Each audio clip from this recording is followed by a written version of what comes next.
Nakikiisa ang Project Tulong Alay sa Bangsamoro Nangangailangan o Tabang ng Office of the Chief Minister sa 18-day campaign to end violence against women kung saan isinusulong ang kanilang pangako na pangangalaga sa kapakanan ng mga kababaihan at mga bata sa rehiyon. Ang PPP story mula kay Jen Garcia. Nagpahayag ng suporta ang Project Tulong Alay sa Bangsamorong Nangangailangan o Tabang ng Office of the Chief Minister sa 18-day campaign to end violence against women.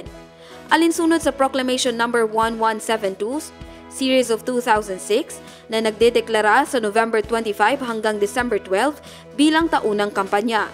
Patuloy ang pangako ng Project Tabang sa pagsusulong ng isang komunidad na malaya sa anumang pang-aabuso.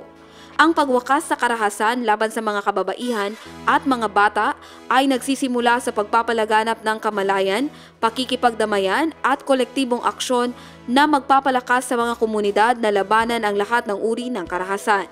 Sa pamamagitan ng humanitarian support, essential services at pagkakaroon ng isang ligtas na paligid, maisusulong ang hinaharap na ang bawat kababaihan at bata ay malaya mula sa takot at pangamba.